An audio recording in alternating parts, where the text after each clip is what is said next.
Nunca imaginé que la noche antes de Navidad sería la noche en que todo lo que creía se haría a pedazos. Esa fría Nochebuena, mientras las luces de la ciudad de Chicago parpadeaban fuera de nuestra ventana como pequeñas estrellas esperanzadoras, instalé secretamente una cámara oculta en la habitación de nuestro hijo. Lo que vi después me rompió de maneras que nunca creí posibles. Hoy voy a contarles algo que nunca pensé que compartiría. Y si por un segundo esto les resulta familiar, solo les pido que den like a este video y se suscriban. Me ayudará a seguir abriendo mi corazón.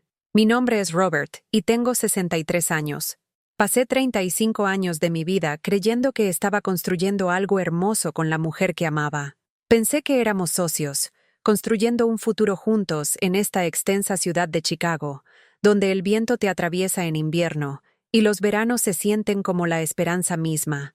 Pero a veces, las personas más cercanas a nosotros son las que más nos lastiman. Aquella mañana de diciembre comenzó como cualquier otra. El olor a café quemado llenaba nuestra estrecha cocina en la zona sur de Chicago. Había estado levantado desde las 5, tratando de prepararlo todo para la Nochebuena. Las paredes de nuestro pequeño apartamento estaban llenas de fotografías de tiempos mejores. Ahí estaba Sara, mi esposa, riendo mientras sostenía a nuestro hijo recién nacido Michael hace 22 años. Ahí estaba yo, más joven, esperanzado, con mi brazo alrededor de su cintura mientras nos parábamos frente a nuestro primer apartamento juntos. Pero esas fotografías ahora se sentían como acusaciones. Me recordaban promesas rotas, sueños que se habían convertido en algo amargo y frío. Recuerdo que esa mañana doblaba mi desgastada camisa de franela, la misma que había estado usando durante 3 años porque Sara siempre necesitaba dinero para sus materiales artísticos, sus clases, sus proyectos que nunca parecían terminar. Mis manos temblaban mientras la abotonaba. A los 63 años, no debería haber tenido miedo en mi propia casa, pero lo tenía. El silencio en nuestro apartamento era de esos que te tragan por completo. Sara no me había hablado en 3 días. No desde que le había pedido que me ayudara a envolver los regalos de Navidad de Michael. Me había mirado con esos fríos ojos azules y me había dicho, ¿no ves que estoy ocupada? Luego se había encerrado en lo que solía ser nuestra habitación de invitados, que se había convertido en su estudio de arte hace años. Michael, nuestro hijo de 22 años, aún vivía con nosotros. Se había graduado de la universidad comunitaria, pero no podía encontrar trabajo estable. No me importaba. Me encantaba tenerlo en casa, pero últimamente había notado algo preocupante. Se había vuelto distante, confundido, pasando horas en su habitación con la puerta cerrada. Cuando tocaba, decía que estaba bien, pero su voz sonaba hueca, vacía. Yo trabajaba turnos dobles en la charcutería Romano en la avenida Western, cortando carne durante 12 horas al día, con la espalda adolorida, los pies hinchados en esos zapatos de trabajo baratos que no podía permitirme reemplazar. Cada dólar que ganaba iba a nuestra cuenta familiar. Sara tenía acceso a todo. Confiaba en ella completamente. Pensé que eso era lo que significaba el matrimonio. Pero la confianza, aprendí, puede ser lo más peligroso que le das a alguien. Esa mañana, mientras me preparaba para ir a trabajar, escuché algo que me heló la sangre. Venía de la habitación de Michael. No exactamente llanto, sino un sonido que nunca había escuchado de mi hijo antes. Un gemido, como un animal herido. Golpeé suavemente la puerta. Michael, hijo, ¿estás bien? Silencio. Michael, soy papá. Por favor, háblame. La puerta se abrió lentamente. Mi hijo estaba ahí, y lo que vi me rompió el corazón. Su rostro estaba pálido, demacrado, exhausto. Su habitación detrás de él era un caos. Dibujos esparcidos por el suelo, materiales de arte por todas partes, pero no sus materiales. Los de Sara. Papá, susurró, necesito decirte algo, pero tengo miedo. Entré a su habitación, y fue entonces cuando los vi. En sus paredes, donde sus dibujos de la infancia solían colgar, donde sus certificados escolares habían sido exhibidos con orgullo, había nuevas pinturas, imágenes oscuras y retorcidas que no tenían sentido, formas abstractas en negro y rojo profundo que parecían moverse en la tenue luz. Estaban firmadas con las iniciales de Sara. Ella dijo que eran mejores que mis dibujos, dijo Michael en voz baja. Dijo que los míos eran infantiles, vergonzosos. Pintó sobre ellos mientras yo dormía. Sentí que algo se quebraba dentro de mi pecho. Estos no eran solo dibujos, eran recuerdos. Los primeros intentos artísticos de Michael cuando tenía 7 años. Su tarjeta del Día de la Madre de 3er grado. Su retrato de graduación de la preparatoria que él mismo había dibujado. Todo, pintado encima, borrado, como si su infancia, su alegría, su inocencia nunca hubieran existido. ¿Cuándo sucedió esto?, pregunté. Mi voz apenas un susurro. Ha estado pasando durante meses, papá. Cada noche después de que te vas a trabajar tu turno de la tarde, ella viene aquí. Dice que está mejorando mi espacio, haciéndolo más sofisticado. Pero papá, yo amaba mis dibujos. Me recordaban cuando era feliz. Miré a mi hijo. Realmente lo miré. Y vi lo que había estado demasiado ciego para notar. No solo estaba cansado, estaba desapareciendo. La luz que siempre había brillado en sus ojos desde que era un bebé se estaba desvaneciendo. ¿Le has dicho cómo te hace sentir esto? Michael se rió, pero no había humor en ello. Dice que soy un desagradecido. Que ella es una verdadera artista y debería sentirme honrado de que esté compartiendo su espacio conmigo. Dice que tú no entiendes de arte, que solo eres un trabajador de charcutería que huele a salami. Las palabras me golpearon como golpes físicos. No solo el insulto hacia mí, sino la crueldad hacia nuestro hijo. Esta era la mujer por quien había trabajado en 3 empleos para pagar la escuela de arte. La mujer en quien había creído cuando nadie más lo haría. Tengo miedo de dormir aquí ahora, papá, continuó Michael. A veces me despierto y ella está parada sobre mi cama, solo mirándome. Susurra cosas sobre cómo estoy desperdiciando mi potencial, cómo la estoy decepcionando. Esa tarde, tomé una decisión que lo cambiaría todo. Conduje hasta una tienda de electrónica en North Michigan Avenue, usando dinero que había estado ahorrando durante meses para comprarle a Sara un regalo especial de Navidad. En su lugar, compré una pequeña cámara oculta. Me sentí como un criminal. ¿Qué clase de marido espía a su propia esposa? Pero algo oscuro estaba sucediendo en nuestro hogar, y necesitaba saber la verdad. La Nochebuena llegó con un viento amargo que sacudía nuestras ventanas.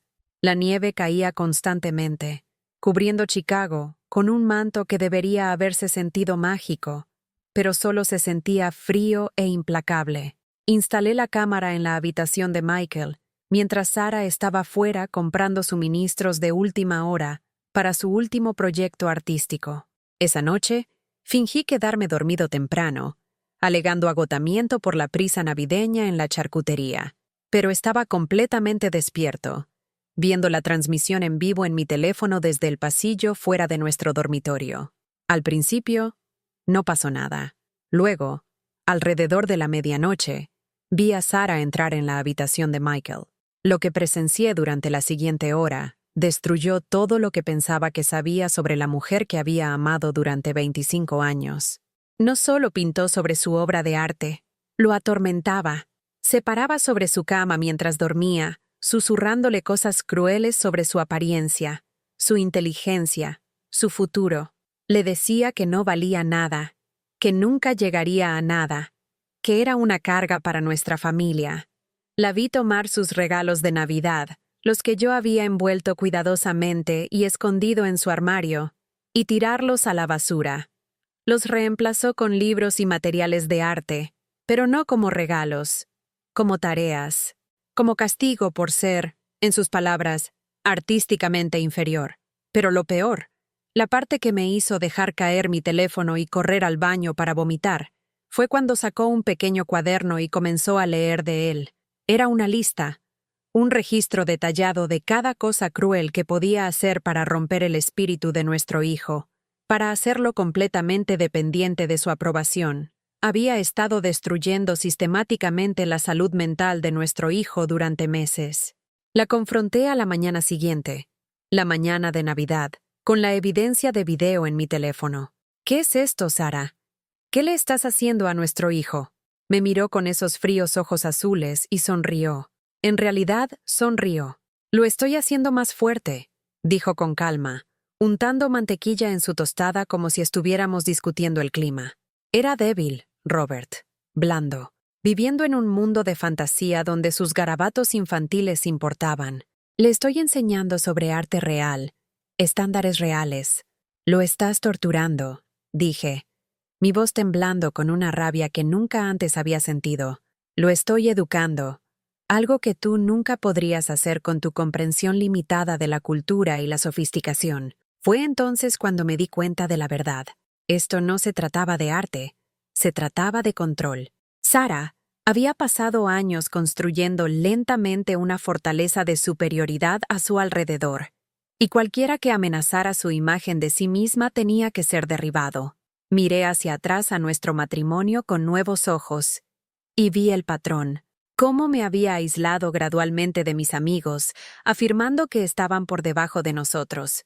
Cómo me había hecho sentir culpable por disfrutar de placeres simples como ver deportes o ir a pescar con mi hermano. Cómo me había convencido de que mi trabajo, mis esfuerzos para mantener a nuestra familia, eran de alguna manera vergonzosos.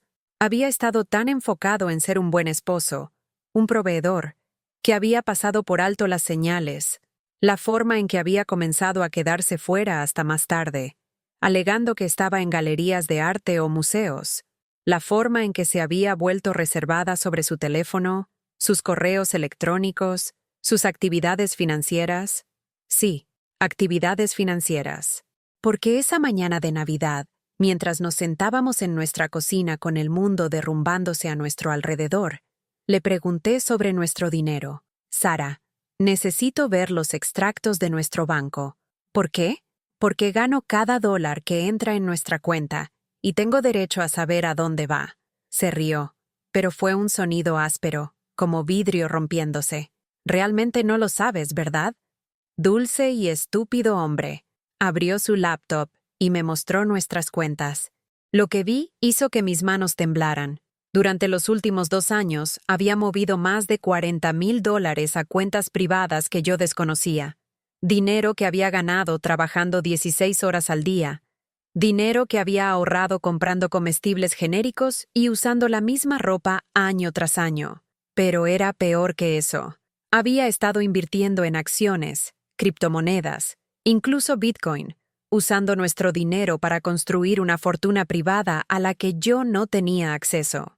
La riqueza que había acumulado era sustancial, quizás cerca de $100,000 para entonces. Este es nuestro dinero, dije en voz baja. Este es mi dinero, corrigió. Yo soy la que tiene educación. Yo soy la que tiene la inteligencia financiera para invertirlo adecuadamente. Tú lo habrías dejado en una cuenta de ahorros sin ganar nada. Robaste a nuestra familia. Invertí en nuestro futuro.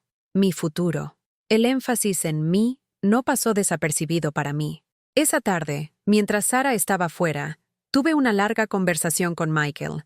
Nos sentamos en nuestra pequeña sala de estar, con el horizonte de Chicago visible a través de nuestra ventana, y le conté todo. Sobre la cámara, sobre la crueldad sistemática de su madre, sobre el dinero. Mi hijo lloró. Sollozos profundos que sacudían su cuerpo y venían de algún lugar que nunca le había visto acceder antes. Papá, pensé que me estaba volviendo loco. Pensé que tal vez realmente no valía nada, como ella decía. He estado tan deprimido que apenas podía levantarme de la cama la mayoría de los días. Hijo, no careces de valor. Eres lo mejor que me ha pasado. Tu madre está enferma. Lo que te ha estado haciendo no es normal. No es amor. ¿Qué vamos a hacer? Miré a mi hijo de 22 años, a este joven que debería haber estado confiado y emocionado por su futuro, y tomé una decisión que me aterrorizaba. Vamos a buscar ayuda. Y vamos a salir de aquí. Las siguientes semanas fueron las más difíciles de mi vida. Consulté con una abogada en el centro de Chicago, una mujer llamada Janet Martínez, que se especializaba en derecho de familia y abuso financiero.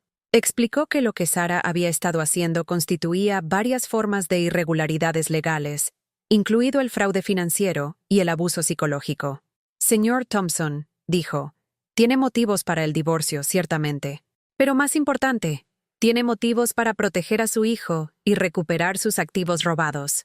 Nunca me había visto como alguien que se divorciaría. En mi generación, En mi familia, se suponía que el matrimonio era para siempre, pero para siempre no significa aceptar la crueldad. Sara contraatacó inmediatamente cuando se dio cuenta de lo que estaba sucediendo.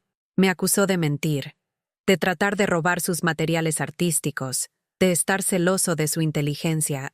Les dijo a nuestros pocos amigos restantes que estaba teniendo un colapso mental, que me estaba volviendo paranoico y controlador. Pero yo tenía la evidencia en video. Tenía registros bancarios. Tenía el testimonio de Michael sobre meses de tortura psicológica. El proceso legal fue lento y doloroso, pero algo inesperado sucedió durante esos meses de invierno. Comencé a sanar. Encontré un apartamento en Wicker Park, un vecindario que siempre había amado pero nunca pensé que podría permitirme. Era pequeño pero luminoso, con ventanas que realmente dejaban entrar la luz del sol, y paredes que no estaban cubiertas con el arte cada vez más oscuro de Sara. Michael se mudó conmigo inmediatamente. A los pocos días de estar lejos de las críticas constantes de su madre, comenzó a mejorar. Comenzó a dibujar de nuevo, primeros bocetos simples, luego piezas más complejas. Su humor regresó. Su apetito regresó. La luz volvió a sus ojos. También hice una amistad inesperada durante este tiempo. Grace Kowalski, una viuda de 70 años que vivía en el apartamento debajo del nuestro, se convirtió en una madre para Michael y para mí. Llamaba a nuestra puerta con sopa casera, con pan fresco, con historias sobre su difunto esposo y sus propias luchas con familiares difíciles. Robert, me dijo una noche mientras nos sentábamos en su cocina tomando té, a veces las personas que se supone que deben amarnos más son las que nos hieren más profundamente. Pero eso no significa que lo mereciéramos. Grace tenía su propia historia de abuso financiero, de un hijo que había robado sus ahorros para la jubilación y desaparecido, pero había reconstruido su vida, aprendido a confiar de nuevo, encontrado alegría en las pequeñas cosas. Tienes 63 años, me dijo. Eso no es viejo, es experimentado. Tienes años por delante para ser feliz, realmente feliz. No los desperdicies sintiéndote culpable por protegerte a ti mismo y a tu hijo. El divorcio se finalizó 6 meses después. Recuperé la mayor parte del dinero robado, aunque Sara había gastado una cantidad sustancial en materiales de arte y en lo que el tribunal determinó que eran compras frívolas. Se le ordenó pagar una indemnización y no tener contacto con Michael, a menos que él lo solicitara específicamente. Michael optó por no tener contacto con ella. El daño psicológico que le había infligido era demasiado profundo, demasiado deliberado. Empezó terapia, y lentamente comenzó a entender que el trato que ella le había dado era una forma de abuso, no de amor. Pero esto es lo que quiero que entiendas sobre el abuso financiero, porque creo que muchas personas de mi generación no lo reconocen cuando les está sucediendo. No se trata solo de alguien robando tu dinero, aunque eso es parte de ello. Se trata de alguien usando el dinero para controlarte, para hacerte sentir impotente, para convencerte de que no mereces tener voz en cómo se usan tus propios ingresos. Sara me había estado haciendo esto durante años. Cada vez que quería comprar algo para mí, incluso algo tan simple como un nuevo par de zapatos, me hacía sentir culpable. Hablaba de todas las cosas importantes para las que necesitaba dinero, su arte, su educación, sus proyectos. Me hizo creer que mis deseos eran egoístas y sus necesidades eran sofisticadas. Ella controlaba nuestra vida social controlando nuestros gastos. No podíamos permitirnos salir con amigos porque ella necesitaba nuevos lienzos. No podíamos tomar vacaciones porque ella se había inscrito en otro taller costoso. Ni siquiera podíamos permitirnos el mantenimiento básico de nuestro apartamento, porque cada dólar tenía que destinarse a sus actividades artísticas. Y todo el tiempo estaba construyendo una fortuna secreta con mi dinero, invirtiendo en acciones y criptomonedas, acumulando riqueza que no tenía intención de compartir. Este tipo de abuso financiero es más común de lo que la gente piensa, especialmente entre los adultos mayores. A veces son hijos adultos que sistemáticamente vacían las cuentas de sus padres. A veces son cónyuges que usan recursos conjuntos para construir riqueza privada. A veces son parientes que convencen a familiares ancianos de que les concedan un poder notarial y luego saquean sus bienes. En mi caso, me llevó años reconocer lo que estaba sucediendo, porque me habían criado para creer que cuestionar las decisiones financieras de mi esposa me convertía en un mal esposo.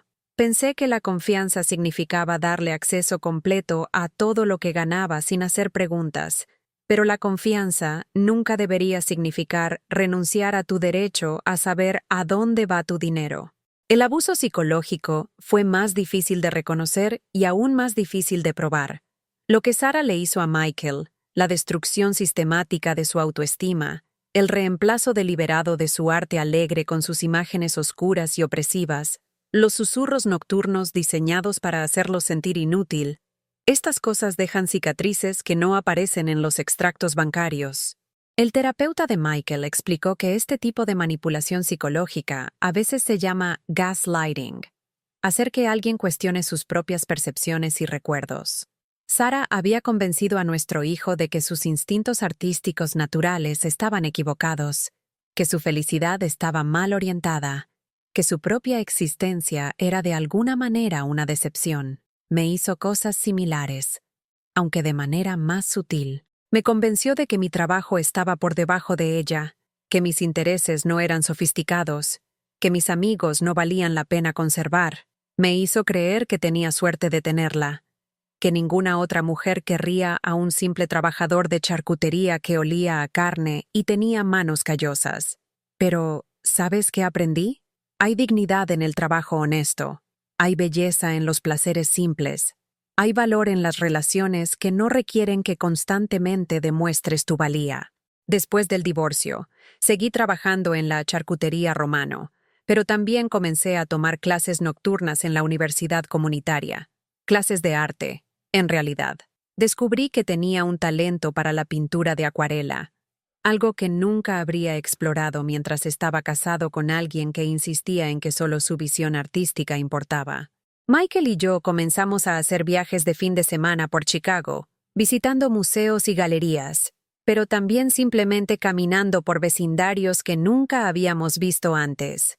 Nos deteníamos en pequeños restaurantes, probábamos comidas de diferentes culturas, comprábamos libros a vendedores callejeros. Placeres simples que Sarah habría considerado poco sofisticados se convirtieron en tesoros para nosotros. También me reconecté con mi hermano Tom, que vivía en Milwaukee.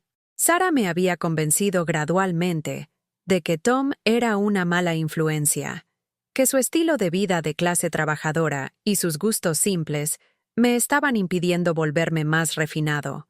Pero cuando lo llamé después del divorcio, condujo hasta Chicago ese mismo fin de semana.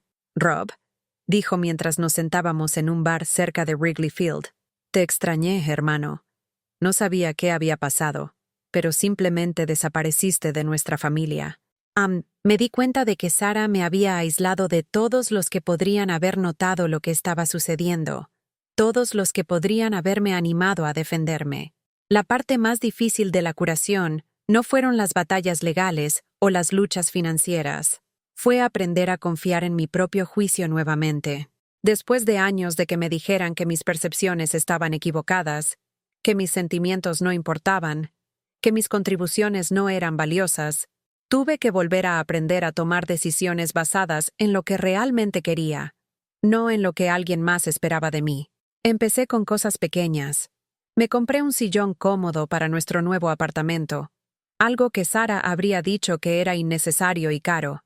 Me inscribí en una clase de cocina, algo que ella habría afirmado que era una pérdida de tiempo, ya que ella ya era una excelente cocinera. Adopté un perro del refugio local, un gentil Golden Retriever mestizo llamado Charlie, algo que Sarah nunca habría permitido porque los perros eran desordenados y costosos. Cada pequeño acto de independencia se sentía como una victoria. Pero quiero ser honesto contigo sobre algo. Incluso ahora, 2 años después, a veces me pregunto si hice lo correcto. Hay noches en las que me acuesto en la cama de nuestro tranquilo apartamento, escuchando a Michael respirar pacíficamente en la habitación de al lado, y pienso en los buenos momentos que Sarah y yo tuvimos juntos, porque hubo buenos momentos, especialmente en los primeros años. Podía ser encantadora, divertida, intelectualmente estimulante. Me introdujo al arte, a los libros, a ideas a las que nunca me habría expuesto por mi cuenta. Cuando estaba feliz, cuando su obra de arte iba bien, cuando se sentía apreciada, podía hacerme sentir como la persona más importante del mundo. Creo que esto es lo que hace que el abuso emocional y financiero sea tan confuso para las personas que lo experimentan. El abusador no es cruel todo el tiempo. Pueden ser cariñosos, generosos, solidarios cuando sirve a sus propósitos. Crean un ciclo donde constantemente estás tratando de volver a esos buenos momentos, constantemente preguntándote si puedes hacer algo diferente para hacerlos felices de nuevo. Pero aprendí algo importante de mi terapeuta, una amable mujer llamada doctora Patricia Williams, que se especializaba en ayudar a adultos mayores a recuperarse de relaciones abusivas. Me dijo que el reforzamiento intermitente, el patrón de mezclar amabilidad con crueldad, es en realidad uno de los patrones psicológicos más adictivos que los humanos pueden experimentar. Robert dijo, las máquinas tragamonedas funcionan con el mismo principio. Pagan lo suficiente para mantener a la gente tirando de la palanca, esperando el próximo premio gordo. Sara te dio el afecto y la aprobación justo necesarios para mantenerte esperando que si solo te esforzabas más, dabas más, trabajabas más horas, ella te amaría de la manera que merecías ser amado. Pero ella me amaba, a veces. El amor no es algo que te ganas aceptando el abuso. El amor debe ser constante, respetuoso, recíproco. Lo que Sara te dio no fue amor, fue control. Esa fue una lección difícil de aceptar. Me habían criado para creer que el matrimonio requería sacrificio, que el amor significaba poner las necesidades de tu pareja antes que las tuyas. Pero aprendí que hay una diferencia entre el compromiso saludable y la autodestrucción. Ahora, déjame contarte sobre el momento en que supe que realmente había sanado. Fue una tarde de sábado aproximadamente 18 meses después del divorcio. Michael y yo estábamos en Grant Park, paseando a Charlie y disfrutando del clima primaveral. Nos detuvimos en un puesto de comida para comprar hot dogs, y estaba viendo a mi hijo reírse de algo en su teléfono, cuando me di cuenta de que algo profundo había cambiado. Era feliz, no solo contento, no solo aliviado de estar lejos del conflicto, sino genuinamente feliz. Tenía ganas de despertar por la mañana. Disfrutaba más de mi trabajo porque no estaba constantemente preocupado por qué crisis me estaría esperando en casa. Tenía energía para actividades y relaciones más allá de simplemente sobrevivir cada día. Michael también lo notó. «Papá», dijo mientras nos sentábamos en un banco con vista al lago, «sonríes todo el tiempo ahora. No recuerdo que sonrieras mucho cuando mamá vivía con nosotros». Tenía razón. Había estado tan enfocado en manejar los estados de ánimo de Sara, en caminar de puntillas para evitar desencadenar su ira o decepción, que había olvidado cómo se sentía simplemente existir sin miedo. Fue entonces cuando entendí que irme no se trataba solo de protegernos a mí y a Michael de más daño. Se trataba de reclamar nuestro derecho a la alegría. Quiero hacer una pausa aquí y preguntarte algo, porque sé que algunos de ustedes que están viendo esto podrían estar viviendo en situaciones que se sienten familiares. ¿Alguna vez te has encontrado constantemente tratando de ganarte el amor de alguien? ¿Alguna vez has sentido que tienes que justificar tus propios sentimientos o defender tu derecho al respeto básico? ¿Alguna vez has notado que has perdido contacto con amigos o familiares porque alguien en tu vida te convenció de que no valía la pena mantener relaciones con ellos? Si algo de esto te suena familiar, por favor, sabe que mereces algo mejor. La edad no te hace menos merecedor de respeto. Años de matrimonio no te obligan a aceptar la crueldad. La dependencia financiera no significa que no tengas derechos. Sé que es aterrador considerar hacer cambios, especialmente cuando eres mayor y te preocupa empezar de nuevo. Yo estaba aterrorizado. A los 63 años, pensé que era demasiado viejo para reconstruir mi vida, demasiado arraigado en mis costumbres para aprender nuevos patrones, demasiado precario financieramente para arriesgarme a alterar el status quo. Pero, ¿sabes qué descubrí? Empezar de nuevo a los 63 no fue el fin de mi vida. Fue el comienzo de los mejores años que había tenido en décadas. Ahora, necesito contarte sobre algo que sucedió justo cuando pensaba que nuestra historia estaba resuelta, cuando creía que lo peor había quedado atrás. Era un martes por la noche a finales de otoño, aproximadamente 2 años después de que se finalizara el divorcio. Michael y yo estábamos cenando en nuestra cocina, hablando sobre sus planes para comenzar a tomar clases de fotografía, cuando sonó mi teléfono. Era Janet Martínez, mi abogada. Robert, necesito que te sientes. Hemos descubierto algo sobre las finanzas de Sara que lo cambia todo. Resulta que las actividades de inversión de Sara habían sido mucho más extensas de lo que cualquiera se había dado cuenta. No solo había estado moviendo el dinero de nuestro hogar a cuentas privadas. Había estado dirigiendo un sofisticado esquema financiero que involucraba múltiples identidades falsas y reclamos fraudulentos de inversión. Ha sido arrestada, me dijo Janet. El FBI allanó su apartamento esta mañana. Robert, ella robó dinero de al menos otras 12 personas, principalmente hombres mayores que conoció a través de sitios de citas en línea. La cantidad total se acerca al $500,000. La mujer con quien había estado casado durante 25 años era una criminal.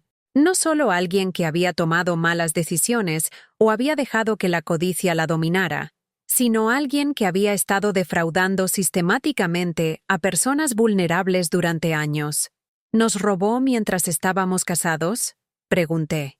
Parece que tu acuerdo de divorcio en realidad ayudó a descubrir el esquema más grande. Cuando se le exigió que revelara sus activos, los investigadores notaron discrepancias que los llevaron a descubrir el fraude. Robert, es posible que hayas salvado a otras personas de ser víctimas. Colgué el teléfono y me quedé sentado en mi cocina, tratando de procesar esta información. Michael me miró con preocupación. Papá, ¿qué pasa?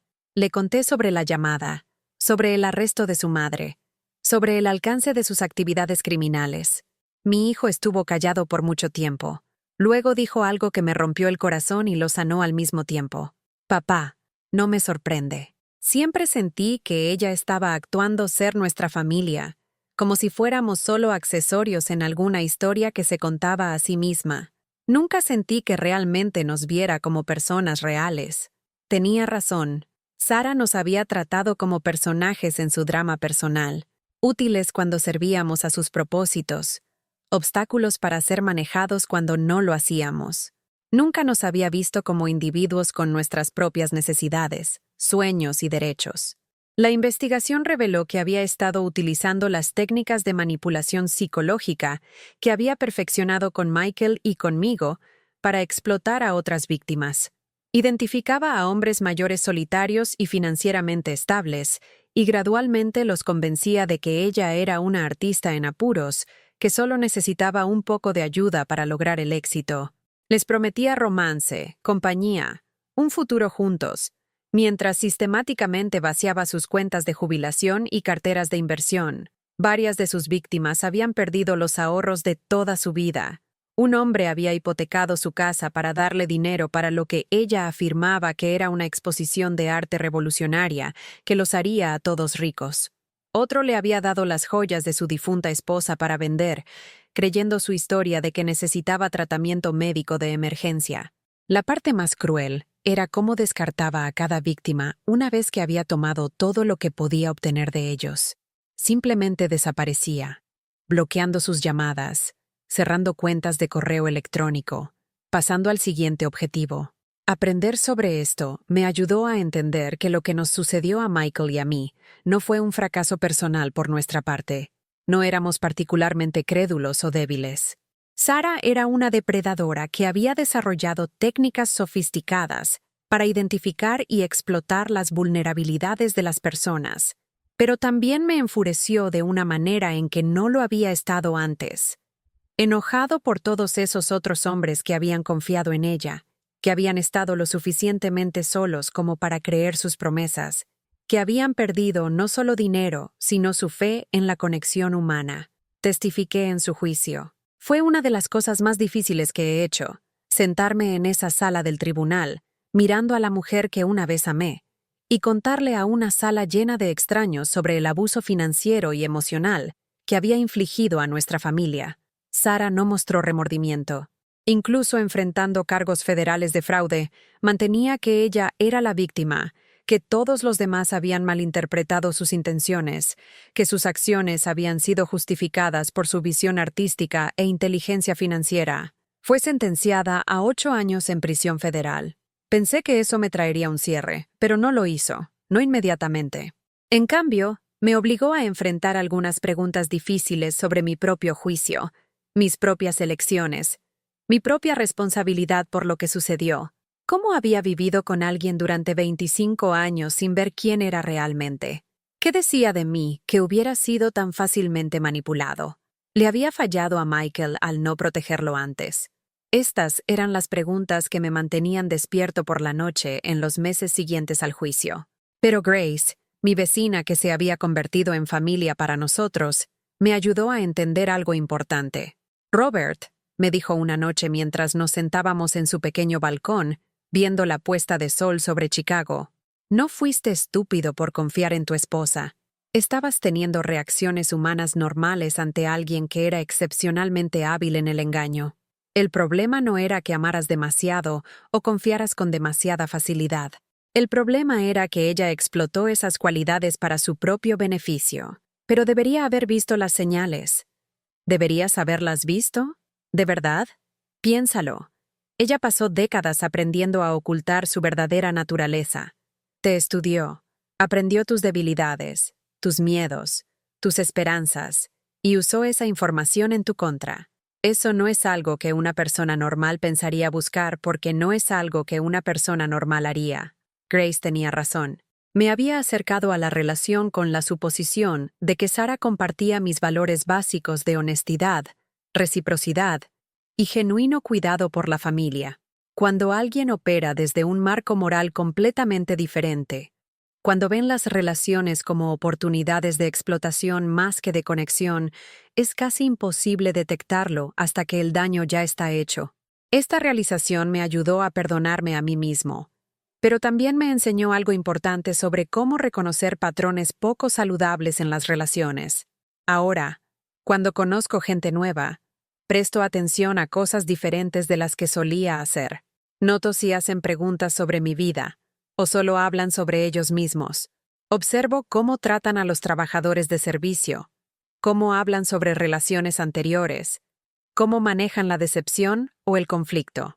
Lo más importante es que he aprendido a confiar en mis instintos cuando algo se siente mal, incluso si no puedo articular exactamente cuál es el problema. Pero no quiero darte la impresión de que me he vuelto cínico o cerrado a la conexión. En realidad, ha sucedido lo contrario. Hace 6 meses conocí a alguien. Su nombre es Ellen, y es una maestra retirada que trabaja como voluntaria en el mismo centro comunitario donde he estado enseñando alfabetización financiera básica a adultos mayores. Es amable, directa y refrescantemente clara sobre sus pensamientos y sentimientos. Nuestra relación se ha desarrollado lenta y cuidadosamente, con completa honestidad sobre nuestras experiencias pasadas y expectativas futuras. Ella sabe sobre Sara, sobre el abuso, sobre la condena por fraude.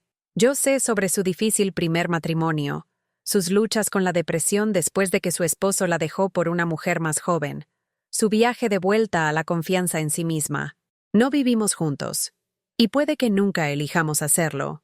Ambos valoramos demasiado nuestra independencia ahora, pero disfrutamos de la compañía del otro, nos apoyamos en nuestras metas y sacamos lo mejor el uno del otro en lugar de tratar de controlarnos o cambiarnos.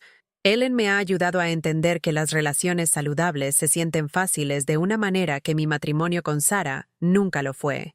No hay que andar de puntillas, no hay análisis constante de estados de ánimo y reacciones. No hay sensación de tener que ganarme el afecto a través del desempeño o el sacrificio.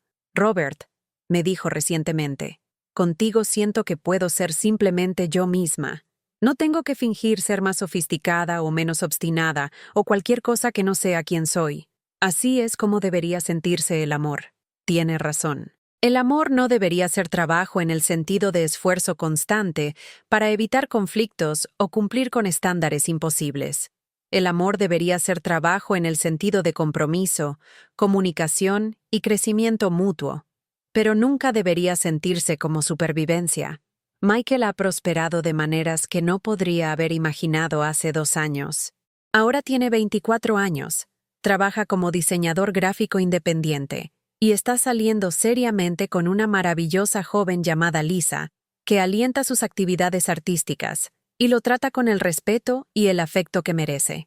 También se ha convertido en un defensor de otros adultos jóvenes que han experimentado abuso psicológico por parte de miembros de la familia. Trabaja como voluntario con una organización local que ayuda a las personas a reconocer y recuperarse de varias formas de violencia doméstica. Papá, me dijo recientemente, lo que mamá nos hizo fue terrible, pero me enseñó cosas sobre mí mismo que nunca habría aprendido de otra manera. Ahora sé que soy más fuerte de lo que pensaba. Sé que puedo sobrevivir al miedo y la duda y aún salir por el otro lado. Sé que merezco ser tratado con amabilidad. Verlo reconstruir su confianza. Verlo crear arte que refleja alegría en lugar de miedo. Saber que ha aprendido a confiar en su propio juicio y establecer límites saludables en las relaciones. Estas cosas le dan sentido a nuestro sufrimiento. No es que el sufrimiento fuera necesario o justificado, sino que hemos podido transformarlo en sabiduría y fortaleza. Necesito contarte una cosa más, porque representa el cambio más importante en mi vida. El mes pasado, hice algo que nunca podría haber imaginado cuando estaba casado con Sara. Me compré una pequeña casa en un vecindario tranquilo en el lado norte de Chicago. No es nada lujoso, solo un bungalow de 2 habitaciones con un pequeño patio y un garaje, pero es mío. Por primera vez en mi vida adulta, poseo una propiedad que nadie más puede quitarme. Tomo decisiones sobre colores de pintura, muebles, paisajismo, inversiones financieras, sin tener que justificar o defender mis elecciones ante nadie más. La mañana que recibí las llaves, me paré en mi sala de estar vacía y lloré.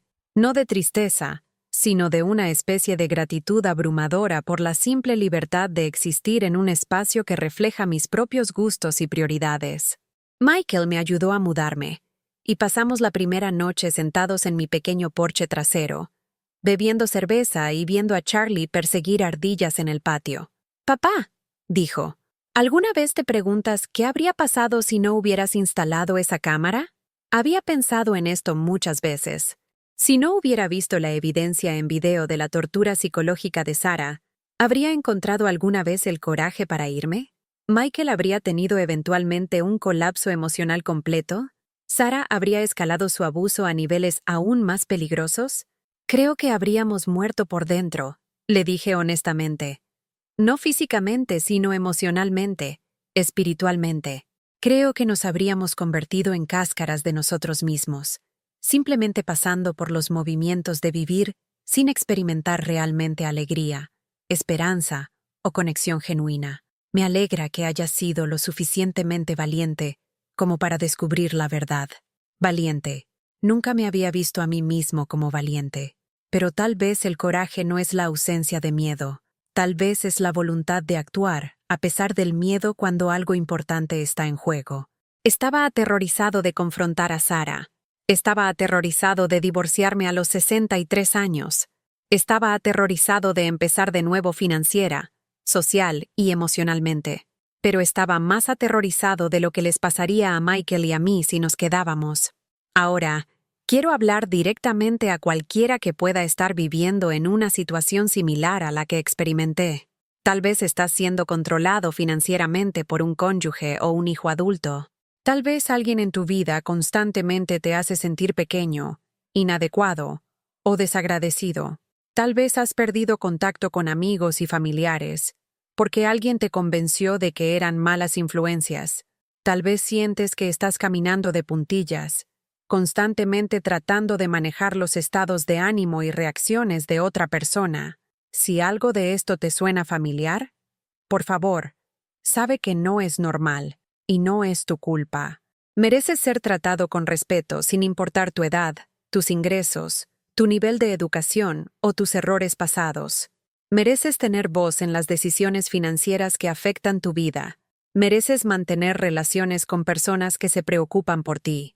Mereces sentirte seguro y cómodo en tu propia casa.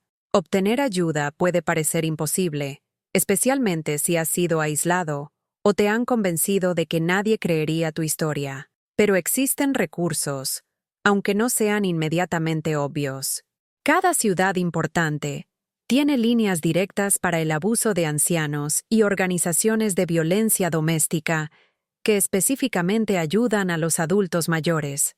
Muchos bancos ahora tienen procedimientos para identificar y reportar el abuso financiero. Las sociedades de ayuda legal a menudo brindan servicios gratuitos o de bajo costo a personas que han sido defraudadas por familiares o parejas íntimas. Lo más importante, confía en tus instintos. Si una relación se siente mal, si estás constantemente ansioso o caminando de puntillas, si has perdido contacto con actividades y personas que solías disfrutar, estas son señales de que algo necesita cambiar. No eres demasiado viejo para empezar de nuevo. No estás demasiado arraigado en tus costumbres para aprender nuevos patrones. No eres demasiado precario financieramente para arriesgarte a hacer cambios. Lo sé porque lo viví. A los 63 años, pensé que mi vida estaba esencialmente terminada, que mis mejores años habían quedado atrás, que era demasiado viejo y demasiado arraigado en mis costumbres para construir algo nuevo. Pero estos últimos 2 años han estado entre los más felices de mi vida. He descubierto intereses y talentos que nunca supe que tenía. He formado relaciones basadas en el respeto mutuo en lugar de la dependencia o la obligación. He aprendido a tomar decisiones basadas en lo que realmente quiero en lugar de lo que alguien más espera de mí. Me despierto en mi propia casa, en mi propia cama, y me siento agradecido por la simple paz de no tener que manejar los estados de ánimo de otra persona o defender mi derecho a existir. Preparo mi café como me gusta. Leo libros que me interesan. Gasto dinero en cosas que me dan alegría sin tener que justificar esas compras ante nadie más. Estas pueden parecer libertades pequeñas, pero representan algo profundo. El derecho a ser tú mismo en tu propia vida. El otro día, Ellen y yo estábamos caminando por Lincoln Park, hablando sobre nuestros planes para el fin de semana, cuando me di cuenta de algo que me hizo dejar de caminar. ¿Qué pasa?, preguntó. Nada malo, dije. Acabo de darme cuenta de que ya no tengo miedo. Por primera vez en años, tal vez décadas, no tengo miedo de decir algo incorrecto, o hacer que alguien se enoje, o decepcionar a alguien. Solo estoy viviendo.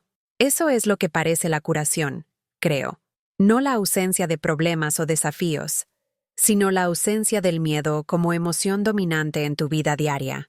Si estás viendo esto y reconociendo tu propia situación en mi historia, si estás sintiendo esa familiar sensación de opresión en el pecho que viene de ser crónicamente subvalorado y faltado al respeto, quiero que sepas que el cambio es posible. No será fácil. Habrá momentos en que dudarás de ti mismo, cuando te preguntarás si estás exagerando, cuando el miedo a estar solo se siente más fuerte que el dolor de permanecer en una situación dañina. Pero tienes más fuerza de la que te das cuenta. Tienes más opciones de las que puedes ver ahora. Y mereces algo mejor que lo que estás aceptando. Tengo 65 años ahora. Tengo mi propia casa. Tengo una relación saludable con mi hijo. Estoy enamorado de una mujer que me trata como un compañero igual en lugar de como una fuente de servicios o dinero. Tengo pasatiempos que disfruto y amigos con los que puedo ser honesto. Hace 2 años, nada de esto parecía posible. Pensé que estaba atrapado por la edad, por las finanzas, por las complicaciones de extricarme de un largo matrimonio. Pensé que era demasiado viejo para empezar de nuevo y demasiado cansado para luchar por algo mejor. Estaba equivocado en todo. Tu edad no es una limitación, es una oportunidad para usar tu experiencia y sabiduría para tomar mejores decisiones. Tu situación financiera puede ser complicada, pero no es imposible cambiarla. Tus relaciones pueden estar enredadas, pero no son permanentes si son dañinas. Tienes derecho a pasar los años que te quedan sintiéndote respetado, valorado y genuinamente cuidado. Tienes derecho a tomar decisiones sobre tu propio dinero, tu propio tiempo, tu propia situación de vida. Tienes derecho a relaciones que te energicen en lugar de agotarte. Pero reclamar esos derechos requiere acción, requiere tomar decisiones difíciles y tener conversaciones incómodas. Requiere obtener ayuda de profesionales que entienden el abuso financiero y la manipulación psicológica. Requiere construir una red de apoyo de personas que vean tu valor y quieran ayudarte a protegerlo. Sobre todo, requiere creer que mereces algo mejor, incluso cuando alguien ha pasado años convenciéndote de que no es así. Solía pensar que pedir ayuda era un signo de debilidad, que admitir que mi matrimonio era abusivo significaba que había fallado como esposo. Pensé que protegerme significaba abandonar mis responsabilidades hacia mi familia, pero aprendí que pedir ayuda es en realidad un signo de fortaleza, que reconocer el abuso significa que finalmente estás viendo con claridad, y que protegerte a menudo significa proteger a las personas que más amas. Michael está más sano y más feliz porque encontré el coraje de dejar a su madre. Nuestra relación es más profunda y más honesta, porque dejé de fingir que nuestra familia era funcional cuando no lo era. Estoy más sano y más feliz porque dejé de sacrificar mi bienestar para mantener la comodidad de otra persona. Ahora tengo la energía para estar verdaderamente presente para las personas que me importan, porque no estoy gastando todos mis recursos emocionales tratando de sobrevivir cada día. Así es como se ve la recuperación. No la perfección, no la ausencia de desafíos, sino la presencia de opciones y la libertad de tomar decisiones basadas en lo que es realmente mejor para ti y las personas que genuinamente se preocupan por tu bienestar. Mientras termino de contarte esta historia, estoy sentado en mi cocina, mirando mi pequeño patio trasero donde Charlie está durmiendo en un parche de sol de la tarde. Michael estará aquí para cenar en una hora. Ellen y yo vamos a ir al cine esta noche. Mañana soy voluntario en el centro comunitario. Luego almuerzo con Grace. Luego trabajo en una pintura de acuarela sobre la que he estado emocionado toda la semana. Estos son placeres simples, momentos ordinarios, pero representan todo lo que pensé que había perdido para siempre cuando vivía con Sarah. Representan paz, elección y el derecho humano básico a disfrutar de tu propia vida. Si te has quedado conmigo a lo largo de toda esta historia, si algo de mi experiencia ha resonado con tu propia vida o la vida de alguien que te importa, quiero pedirte que hagas algo. Primero, por favor, dale like a este video y suscríbete a este canal. Compartir estas historias ayuda a otras personas a darse cuenta de que no están solas, que sus experiencias tienen nombres, y que el cambio es posible incluso cuando parece imposible. Segundo, si actualmente estás en una situación que se siente similar a lo que describí, por favor busca ayuda. Llama a una línea directa de violencia doméstica, habla con un amigo de confianza, consulta con un abogado o terapeuta que se especialice en abuso familiar. No tienes que resolver esto solo, y no tienes que quedarte atrapado porque tienes miedo o vergüenza, o estás convencido de que nadie entenderá. Tercero, si alguien en tu vida está mostrando signos de ser abusado financiera o emocionalmente, ofrece tu apoyo sin juzgar. A veces solo saber que una persona les cree y quiere ayudar puede darle a alguien el coraje para dar el primer paso hacia la libertad. Lo más importante, recuerda que nunca es demasiado tarde para reclamar tu derecho a ser tratado con dignidad y respeto. La edad no te hace menos merecedor de amabilidad. Años de aceptar un maltrato no te obligan a seguir aceptándolo para siempre. Tienes un valor que existe independientemente de lo que puedas proporcionar a otras personas. Tienes derecho a relaciones que correspondan a tu cuidado en lugar de explotarlo. Tienes derecho a la seguridad financiera y al poder de decisión sobre tus propios recursos.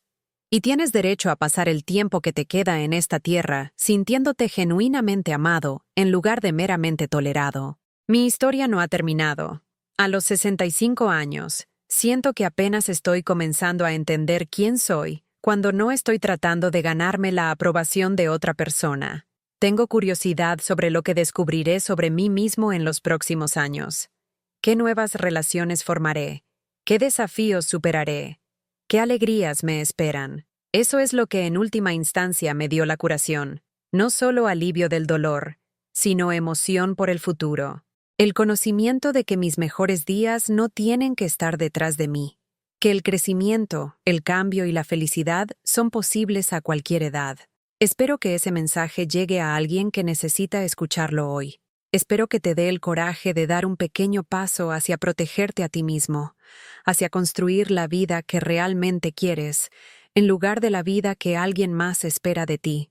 Gracias por escuchar mi historia. Gracias por permitirme compartir algo tan personal, doloroso y en última instancia esperanzador.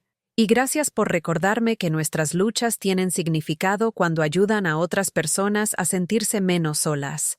Pero antes de terminar, permíteme contarte algo que sucedió apenas la semana pasada que realmente me demostró cuánto ha cambiado mi vida y por qué estoy tan apasionado por compartir esta historia contigo. Estaba en el supermercado, Romanos en realidad, donde solía trabajar. Ya no compro allí a menudo desde que me mudé al lado norte, pero estaba en el viejo vecindario visitando a Grace. Mientras estaba eligiendo algunas de las carnes italianas que solía cortar todos los días, escuché una voz detrás de mí. «¿Robert? ¿Robert Thompson?» Me di la vuelta y vi a Carol Martínez, una mujer que solía traer a su anciano padre a la charcutería todos los martes durante 20 años. Su padre había fallecido durante el peor periodo de mi matrimonio, y recordé sentirme tan abrumado con mis propios problemas que no había podido asistir a su funeral. Me había sentido terrible por eso en ese momento. «Carol, ¿cómo estás?», dije, genuinamente feliz de verla. «Estoy bien, Robert. Me enteré de tu divorcio, y quería decirte algo. Mi padre siempre dijo que eras el hombre más amable que había conocido. Siempre paciente con sus pedidos, siempre preguntando por su salud. Pero en sus últimos meses, comenzó a preocuparse por ti». «¿Preocuparse por mí?». Dijo que parecías tan cansado, tan triste. Podía verlo en tus ojos. Me dijo una vez: «Ese buen hombre de la charcutería lleva demasiado peso sobre sus hombros. Alguien no lo está tratando bien».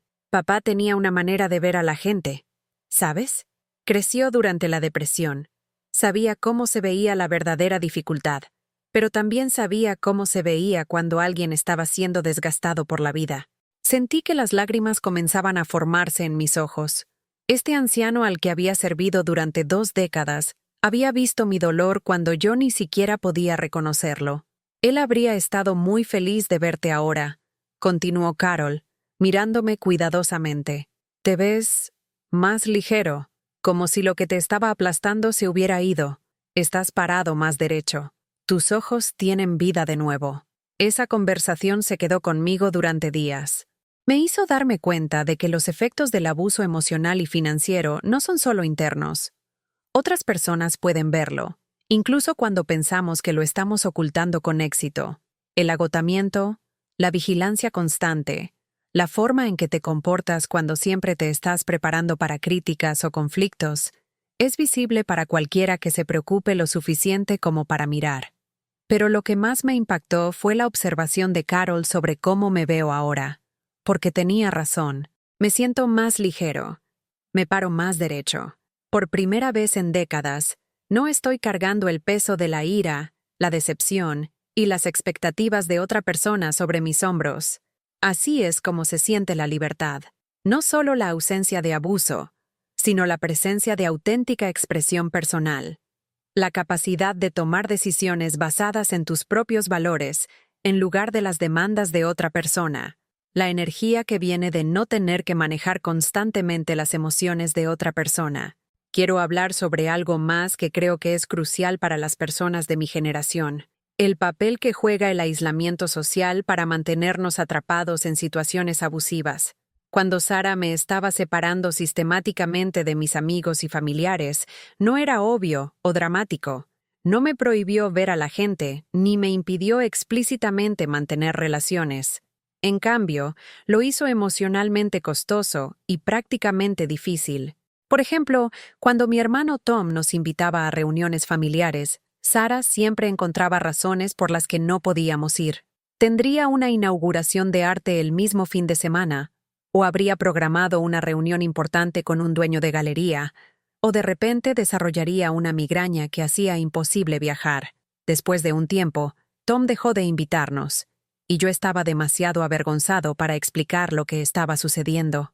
Cuando viejos amigos del trabajo sugerían reunirse para tomar algo, Sara hacía comentarios sobre cómo necesitaba ser más selectivo con mi círculo social, cómo estas personas no eran lo suficientemente sofisticadas para entender nuestro estilo de vida, cómo estaba desperdiciando tiempo que podría estar dedicando a actividades más significativas como apoyar su carrera artística. El aislamiento ocurrió tan gradualmente que no lo reconocí como una estrategia deliberada. Pensé que simplemente me estaba alejando de las personas naturalmente, de la manera en que los adultos a veces lo hacen a medida que sus vidas cambian. No me di cuenta de que Sara estaba fabricando estos cambios para aumentar mi dependencia de su aprobación y reducir mi acceso a perspectivas externas que podrían haberme ayudado a ver nuestra relación más claramente. Este tipo de aislamiento social es particularmente peligroso para los adultos mayores, porque ya estamos lidiando con cambios naturales en nuestras redes sociales. Los amigos se mudan, se retiran a diferentes ciudades o fallecen. Los hijos adultos se ocupan de sus propias vidas y carreras. Si alguien está acelerando deliberadamente este aislamiento, puede suceder muy rápidamente y sentirse muy natural. Pero las conexiones sociales no son solo agradables de tener. Son esenciales para la salud mental y la seguridad personal. Otras personas proporcionan comprobaciones de realidad cuando alguien está tratando de distorsionar tu percepción de los eventos. Ofrecen apoyo práctico cuando necesitas hacer cambios difíciles. Te recuerdan quién eres más allá de tu papel en una relación particular. Ahora que estoy al otro lado de esta experiencia, me he propuesto reconstruir y mantener conexiones sociales intencionalmente. Tomo café con Grace al menos 2 veces por semana. Llamo a Tom todos los domingos. Me he unido a un grupo de pintura de acuarela que se reúne mensualmente. Me ofrezco como voluntario en el centro comunitario, en parte porque disfruto del trabajo, pero también porque me mantiene conectado con un grupo diverso de personas con diferentes perspectivas y experiencias. Estas relaciones no son solo adiciones agradables a mi vida, son parte de mi sistema de protección. Si alguna vez me encontrara en otra relación insana, estas personas notarían cambios en mi comportamiento y bienestar, harían preguntas y ofrecerían apoyo. Me ayudarían a mantener la perspectiva sobre lo que es normal y lo que no. También quiero abordar algo que podría ser incómodo para algunas personas escuchar, pero que creo que es importante, especialmente para los hombres de mi generación que podrían estar experimentando abuso. Existe un estigma alrededor de ser un hombre víctima de abuso doméstico, ya sea financiero, emocional o físico.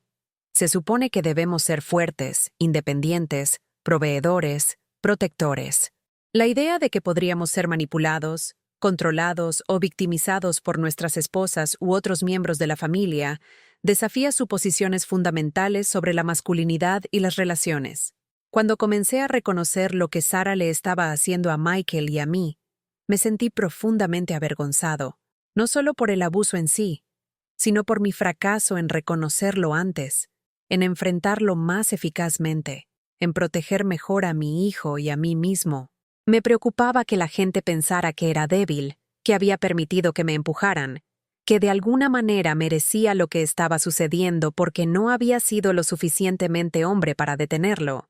Pero la doctora Williams, mi terapeuta, me ayudó a entender que estos sentimientos, aunque naturales, eran en realidad parte de lo que me había mantenido atrapado durante tanto tiempo.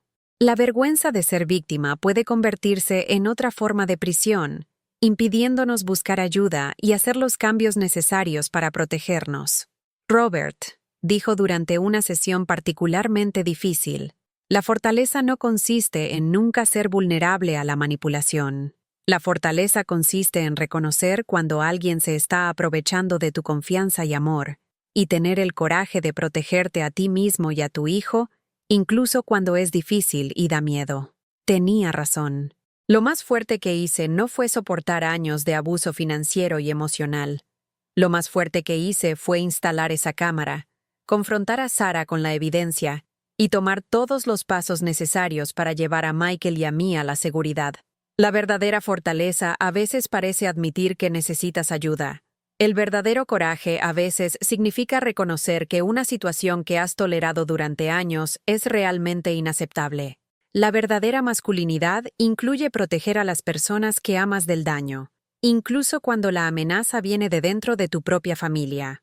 Espero que los espectadores masculinos que puedan estar experimentando situaciones similares escuchen este mensaje. No eres débil por ser manipulado por alguien en quien confiabas. No estás fallando como hombre porque alguien se está aprovechando de tu compromiso con tu relación o familia. Y no estás atrapado, sin importar cuán imposible pueda parecer el cambio ahora mismo. Permíteme compartir una historia más que ilustra cuánto puede distorsionar el abuso tu percepción de la realidad y el comportamiento normal. Aproximadamente 6 meses después de empezar mi relación con Ellen, estábamos en un restaurante celebrando su cumpleaños. El servicio era lento, y nuestra mesera parecía abrumada por la multitud de un sábado por la noche. Cuando finalmente trajo nuestras comidas, la de Ellen era incorrecta, no lo que había pedido. Inmediatamente me tensé, preparándome para lo que asumí que sucedería a continuación. Ira, críticas a la mesera, exigencias de hablar con el gerente, una escena dramática que avergonzaría a todos los involucrados. Así es como Sarah habría manejado cualquier problema de servicio, convirtiendo cada pequeño inconveniente en una oportunidad para afirmar su superioridad y hacer que otras personas se sintieran pequeñas. Pero Ellen solo sonrió a la mesera y dijo, «Disculpe, creo que podría haber habido una confusión con mi orden. ¿Sería posible conseguir el salmón en lugar del pollo cuando tenga oportunidad? Sin prisa, veo que está realmente ocupada esta noche». La mesera se disculpó, se llevó el plato y regresó con la comida correcta unos minutos después. Ellen le agradeció calurosamente y dejó una propina generosa a pesar del error. Toda la interacción fue amable, respetuosa y orientada a soluciones. ¿Estás bien?, Ellen me preguntó mientras salíamos del restaurante. Parecías tenso durante la cena. Me di cuenta de que había estado conteniendo la respiración durante todo el incidente, esperando un conflicto que nunca llegó. Había estado tan condicionado a esperar que cada pequeño problema se convirtiera en una confrontación importante, que no podía relajarme incluso en presencia de comunicación normal y saludable. Fue entonces cuando entendí cuán profundamente el abuso había afectado mi sistema nervioso y mis expectativas sobre cómo se tratan las personas entre sí. Había olvidado que los desacuerdos no tienen que convertirse en batallas, que los errores no tienen que convertirse en munición para el asesinato de carácter, que puedes defender tus intereses sin destruir a otras personas. La respuesta de Ellen a un simple error de restaurante me mostró cómo se ve realmente la madurez emocional y la decencia humana básica. Me recordó que la mayoría de los conflictos pueden resolverse con amabilidad y comunicación directa, que no necesitas castigar a las personas por ser imperfectas. Este es uno de los efectos más insidiosos del abuso psicológico. Recalibra tus expectativas sobre cómo se comportan las personas entre sí. Cuando estás constantemente caminando de puntillas, cuando cada conversación es un campo minado potencial, cuando las imperfecciones humanas normales desencadenan ira y críticas desproporcionadas, pierdes contacto con cómo se sienten las relaciones saludables. La recuperación implica no solo dejar la situación abusiva, sino reaprender cómo son las interacciones normales.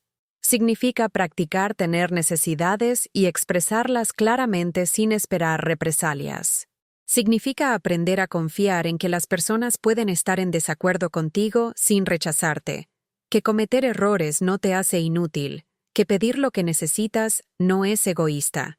Todavía estoy aprendiendo estas lecciones. A veces me sorprendo disculpándome excesivamente por inconvenientes menores, o explicando en exceso mis decisiones como si necesitara permiso para tomar decisiones sobre mi propia vida. Pero estoy mejorando en reconocer estos patrones y corregirlos suavemente. Este proceso de curación no se trata solo de recuperación individual, se trata de romper ciclos que pueden afectar a múltiples generaciones. Piensa en lo que Michael aprendió al ver el comportamiento de Sarah durante 22 años. Absorbió lecciones sobre cómo las parejas se tratan entre sí, cómo los padres interactúan con los hijos, cómo se resuelven los conflictos, cómo se toman las decisiones en las familias. Si no hubiera encontrado el coraje de dejar a su madre, Michael podría haber crecido pensando que el amor implica críticas, que las asociaciones requieren que una persona sacrifique su identidad por las ambiciones de la otra, que el control financiero es normal en las relaciones. Podría haberse convertido en un abusador él mismo o haberse sentido atraído por parejas que lo tratarían de la misma manera que su madre nos trató a él y a mí. Pero debido a que salimos, porque ambos hicimos el trabajo de sanar y aprender nuevos patrones, Michael tiene diferentes modelos para ver cómo son las relaciones saludables. Ha visto que es posible amar a alguien sin tratar de controlarlo, apoyar los sueños de alguien sin sacrificar los propios, estar en desacuerdo respetuosamente sin asesinato de carácter. Lisa, su novia, viene de una familia donde el respeto mutuo y la comunicación abierta son normales. Ver a Michael navegar esa relación, ver cuán naturalmente se ha adaptado a patrones saludables de interacción, me da esperanza de que el daño que Sarah infligió no se transmitirá a las generaciones futuras. Es por eso que la recuperación importa no solo para las víctimas individuales, sino para todos aquellos cuyas vidas son tocadas por el abuso. Cuando nos curamos, creamos efectos de onda de salud y bienestar que se extienden mucho más allá de nuestras circunstancias inmediatas. Ahora, permíteme abordar algo que sé que algunos espectadores podrían estar pensando. ¿Y si estás equivocado? ¿Qué pasa si dejas una relación pensando que estás escapando del abuso, pero en realidad solo estás abandonando a alguien que necesita tu ayuda y compromiso? Este fue uno de mis mayores temores cuando estaba considerando el divorcio. ¿Qué pasaría si el comportamiento de Sarah fuera el resultado del estrés, la depresión u otros problemas de salud mental que podrían tratarse? ¿Qué pasaría si estuviera abandonando nuestro matrimonio justo cuando ella más necesitaba mi apoyo? ¿Y si estaba siendo egoísta, eligiendo mi propia comodidad por encima de mi compromiso de superar juntos los momentos difíciles? Estas son preocupaciones válidas y creo que merecen una consideración honesta. Hay una diferencia entre una relación que está pasando por un período difícil y una relación que es fundamentalmente abusiva. Hay una diferencia entre alguien que está luchando con problemas de salud mental y alguien que está explotando deliberadamente tus vulnerabilidades para su propio beneficio. Aquí hay algunas preguntas que me ayudaron a aclarar esta distinción. ¿El comportamiento problemático está empeorando con el tiempo o hay períodos de mejora genuina? La manipulación psicológica de Michael por parte de Sarah había escalado constantemente durante meses. No había indicios de que ella lo reconociera como problemático o tuviera algún interés en cambiarlo. Cuando tratas de abordar los problemas directamente, ¿la persona está dispuesta a reconocer el problema y trabajar hacia soluciones? Cada vez que intentaba discutir mis preocupaciones con Sarah, ella las desviaba, me culpaba o descartaba mis sentimientos como inválidos. No mostró interés en entender mi perspectiva o modificar su comportamiento.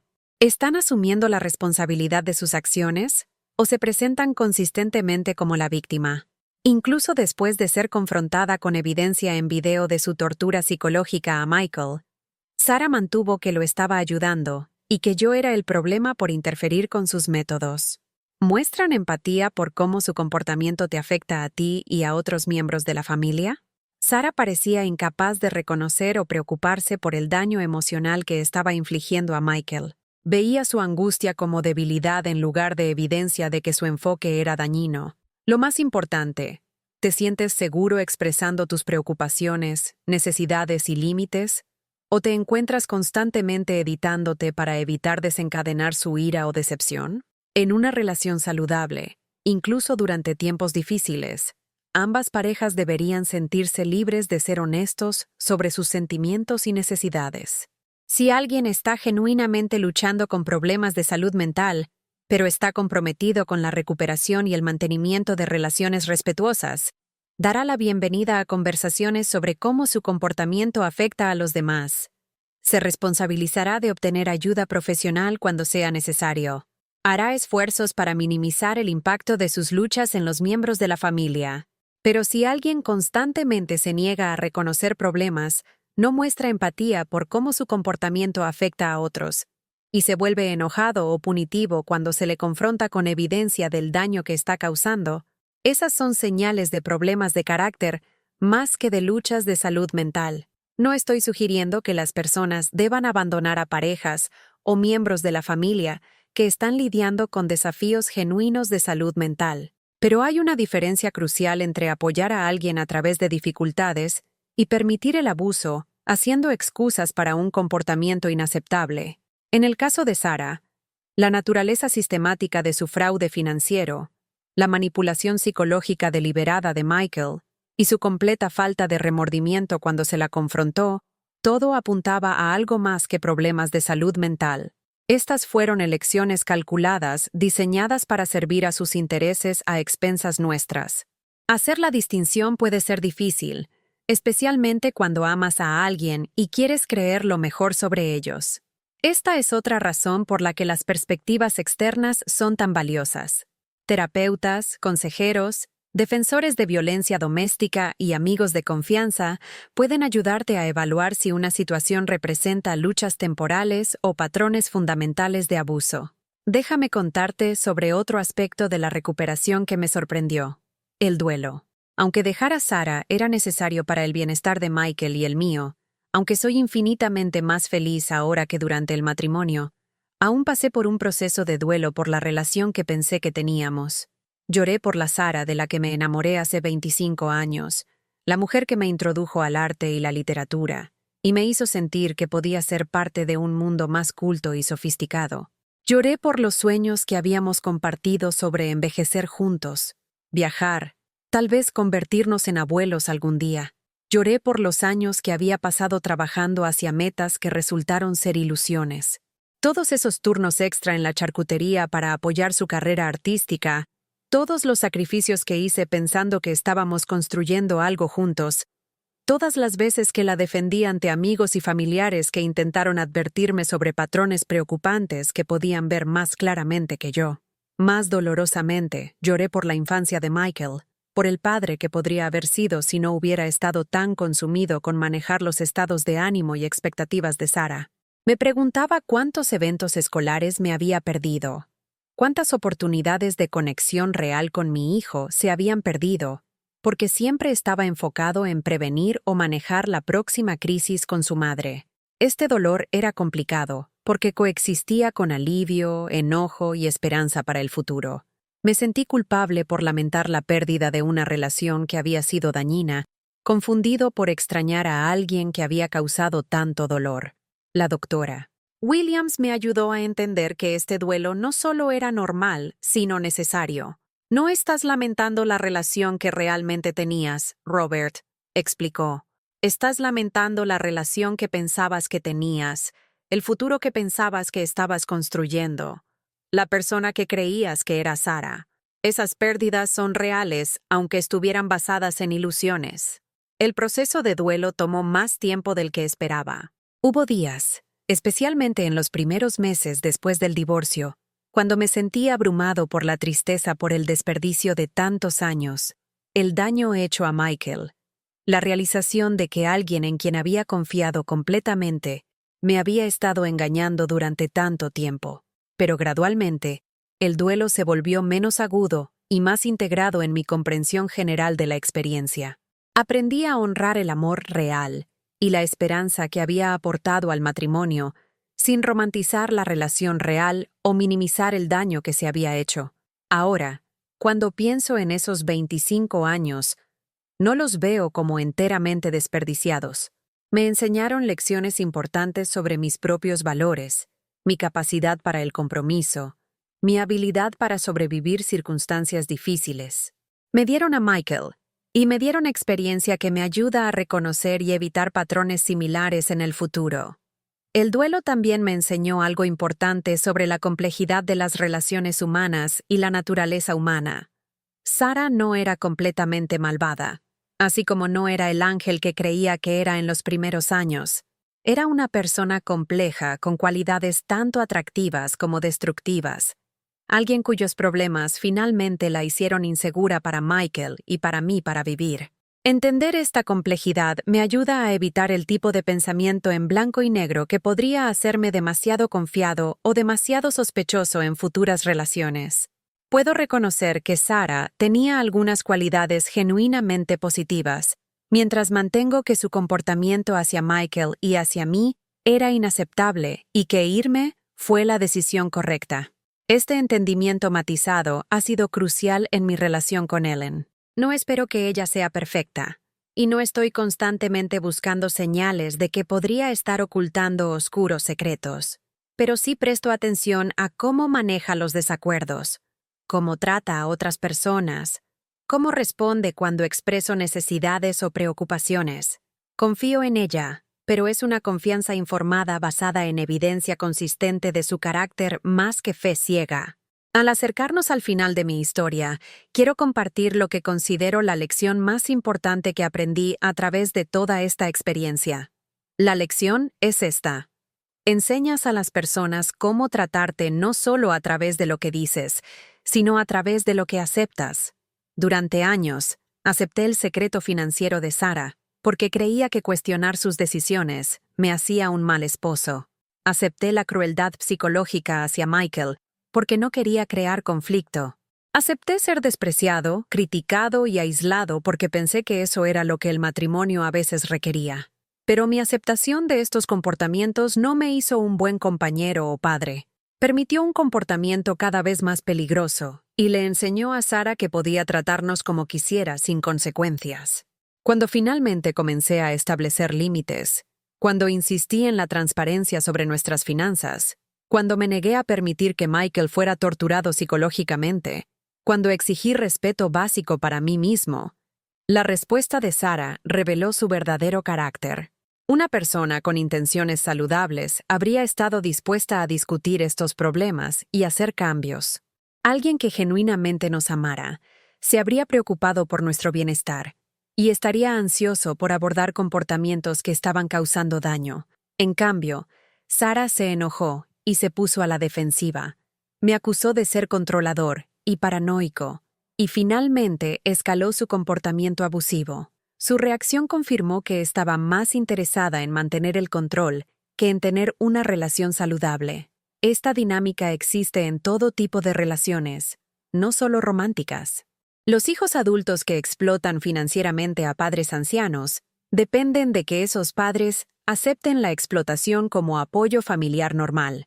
Los jefes que crean ambientes de trabajo hostiles dependen de empleados que aceptan un trato irrazonable como el precio de mantener sus trabajos. Los amigos que constantemente toman sin dar cuenta con que otros acepten relaciones unilaterales como simplemente la forma en que funciona la amistad. Pero cuando comienzas a requerir que las personas te traten con respeto básico, cuando dejas de aceptar comportamientos que dañan tu bienestar, los obligas a elevarse a estándares más altos o revelar que no son capaces o no están interesados en relaciones saludables. Algunas personas estarán a la altura de las circunstancias, se disculparán por comportamientos dañinos, harán cambios genuinos y se convertirán en mejores parejas, familiares o amigos. Estas son las relaciones que vale la pena invertir y luchar, pero otros se resistirán a tus límites, se enojarán por tus nuevas expectativas y tratarán de castigarte por negarte a aceptar un maltrato. Estas reacciones te dicen todo lo que necesitas saber sobre su carácter y su inversión en tu bienestar. La realización más liberadora que tuve fue que no tenía que aceptar el maltrato de nadie, independientemente de cuánto tiempo hubiéramos estado juntos, cuánto había invertido en la relación o lo que otras personas pudieran pensar sobre mis decisiones. Tengo el derecho a exigir respeto de todos en mi vida. Tengo derecho a la transparencia financiera en mi matrimonio. Tengo el derecho a expresar mis sentimientos sin ser despreciado o criticado. Tengo derecho a mantener amistades y relaciones familiares sin el permiso de otra persona. Estas no son demandas egoístas o expectativas poco realistas. Son derechos humanos básicos que todos merecen, independientemente de la edad, el género, los ingresos, el nivel educativo o el estado de la relación. Si afirmar estos derechos daña una relación, entonces la relación ya estaba dañada. Si requerir respeto hace que alguien se enoje o se vuelva vengativo, entonces no eran realmente respetuosos desde el principio. Esto no significa que las relaciones saludables no requieran compromiso, paciencia y perdón, pero el compromiso debe ser mutuo. La paciencia no debería ser ilimitada, y el perdón no requiere aceptar daño repetido. Aprender a distinguir entre desafíos normales de relación y tratamiento inaceptable ha sido una de las habilidades más valiosas que he desarrollado. Me ha protegido de involucrarme en situaciones similares y me ha ayudado a construir conexiones más saludables con todos en mi vida. Ahora, mientras termino de contarte esta historia, quiero asegurarme de haberte dado información práctica que podría ayudar si tú o alguien que amas está en una situación similar. Si estás experimentando abuso financiero, comienza a documentar todo. Toma fotos de extractos bancarios, cuentas de inversión, facturas de tarjetas de crédito y otros documentos financieros. Si no tienes acceso a estos registros, tienes derecho a solicitarlos a las instituciones financieras. Considera abrir una pequeña cuenta de ahorros a tu nombre solamente en un banco diferente, en algún lugar donde puedas acumular recursos que solo tú controles. Si estás experimentando abuso emocional o psicológico, comienza a mantener un registro escrito de incidentes. Anota fechas, horas, lo que se dijo o hizo y cómo te hizo sentir. Esta documentación puede ser crucial para procedimientos legales, pero también te ayuda a mantener la perspectiva sobre patrones de comportamiento que podrían estar escalando lentamente. Si te sientes aislado de amigos y familiares, haz un esfuerzo para reconectar con al menos una persona que te conocía antes de la relación problemática. Esta persona puede ayudarte a recordar quién eras y qué disfrutabas antes de que alguien empezara a decirte que esas cosas no eran valiosas. Si estás preocupado por tu seguridad o la seguridad de otros miembros de la familia, confía en tus instintos. Contacta organizaciones de violencia doméstica en tu área, incluso si no estás seguro de que tu situación califique. Estas organizaciones tienen experiencia ayudando a personas en una amplia gama de circunstancias y pueden ayudarte a evaluar tus opciones sin presionarte a tomar decisiones para las que no estás listo. Lo más importante, recuerda que pedir ayuda no es un signo de fracaso, es un signo de sabiduría. Ninguno de nosotros debería tener que navegar situaciones complejas y peligrosas completamente solo. Los consejeros profesionales, abogados, asesores financieros y defensores de violencia doméstica existen específicamente para ayudar a las personas en circunstancias difíciles. Usar sus servicios no te hace débil o indefenso, te hace inteligente. Si alguien en tu vida te está desalentando de buscar ayuda externa, si te está diciendo que tus problemas deben mantenerse en privado o que nadie más entendería tu situación, presta atención a eso. Las personas con buenas intenciones quieren que tengas acceso a apoyo y recursos. Las personas con intenciones dañinas quieren mantenerte aislado y dependiente de ellas. Al cerrar, quiero volver a algo que dije al principio de este video. Te pedí que dieras like y te suscribieras si esta historia te resultaba familiar. Y quiero explicar por qué eso es tan importante para mí. Cuando estaba viviendo lo peor de esta situación, me sentía completamente solo. Pensé que era la única persona que lidiaba con este tipo de problemas. Pensé que había algo únicamente mal conmigo que había permitido que mi familia fuera destruida por alguien en quien había confiado completamente. El aislamiento fue casi tan dañino como el abuso en sí. Me impidió buscar ayuda porque me avergonzaba de mi fracaso. Me mantuvo atrapado porque no podía imaginar que alguien más entendería o creería mi historia. Pero he aprendido que estas experiencias son mucho más comunes de lo que la gente piensa. El abuso financiero afecta a millones de adultos mayores cada año. La manipulación psicológica destruye familias en todos los grupos demográficos. Los patrones que experimenté con Sara se repiten en innumerables relaciones, a menudo con consecuencias devastadoras para las víctimas y sus hijos. Al compartir estas historias, al crear espacios donde las personas puedan reconocer sus experiencias y darse cuenta de que no están solas, Rompemos el aislamiento que mantiene a las personas atrapadas. Proporcionamos lenguaje para experiencias que de otra manera podrían parecer imposibles de explicar. Ofrecemos esperanza de que el cambio es posible incluso cuando las situaciones parecen desesperadas. Cada persona que ve este video y reconoce su propia historia es alguien que podría encontrar el coraje para tomar medidas para protegerse a sí mismo y a sus seres queridos. Cada persona que comparte su propia historia de recuperación ayuda a alguien más a darse cuenta de que la supervivencia es posible. Es por eso que tu participación en este contenido importa tanto. No se trata solo de vistas o suscriptores, se trata de crear una comunidad de personas que entienden estas experiencias y pueden apoyarse mutuamente a través del difícil proceso de curación y recuperación. Si has llegado al final de toda esta historia, ya has demostrado el tipo de paciencia y atención que la recuperación requiere. Has demostrado que estás dispuesto a sentarte con información difícil y compleja, por el bien de la comprensión y el crecimiento. Espero que esta historia te haya dado algo útil, ya sea validación para tus propias experiencias, comprensión de la situación de otra persona, o simplemente un entendimiento más profundo de cuán complicados y resistentes pueden ser los seres humanos. Espero que te haya recordado que nunca es demasiado tarde para elegirte a ti mismo, para proteger a las personas que amas, para construir la vida que realmente quieres en lugar de la vida que alguien más espera de ti.